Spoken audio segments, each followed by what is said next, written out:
سوال ہے کہ میٹھا کھانا سنت ہے یا نہیں۔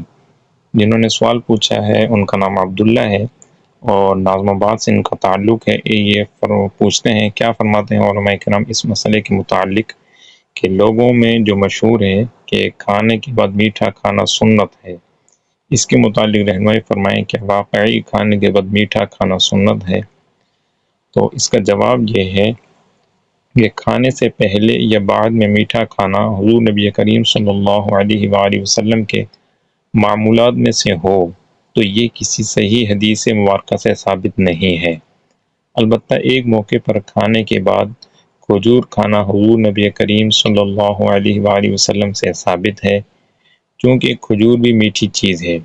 شاید اس لیے لوگوں میں یہ بات مشہور ہے کہ کھانے کے بعد میٹھی چیز کھانا سنت ہے، لیکن ایک آدھ مرتبہ کھانے کے بعد کھجور یعنی میٹھی چیز تناول فرمانے کی بنا پر کھانے کے بعد میٹھے کو سنت نہیں کہا جائے گا، کیونکہ اس کا تعلق طبیعت کے ساتھ ہے۔ جس وقت جو چیز مرغوب و مفید ہو حد اعتدال میں رہ کر تناول کر لینی چاہیے۔ صحیحین میں یعنی بخاری اور مسلم میں حضرت عائشہ رضی اللہ تعالیٰ عنہا سے مروی ہے۔ ترجمہ: رسول اللہ صلی اللہ علیہ وآلہ وسلم میٹھا اور شہد پسند فرمایا کرتے تھے۔ جامع ترمذی میں حضرت اکراش بن ذؤیب رضی اللہ تعالیٰ عنہ سے روایت ہے، فرماتے ہیں ترجمہ: ہمارے پاس ایک برتن میں بہت سی سرید اور بوٹیاں لائی گئیں، میرا ہاتھ برتن میں ہر طرف پڑنے لگا اور رسول اللہ صلی اللہ علیہ وآلہ وسلم نے اپنے سامنے سے تناول فرمایا۔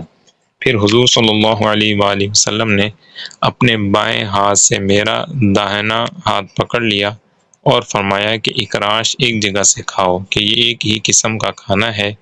اس کے بعد طبق میں طرح طرح کی کھجوریں لائی گئی، میں نے اپنے سامنے سے کھانا شروع کی اور رسول اللہ صلی اللہ علیہ وآلہ وسلم کا ہاتھ مختلف جگہ طباق میں پڑتا۔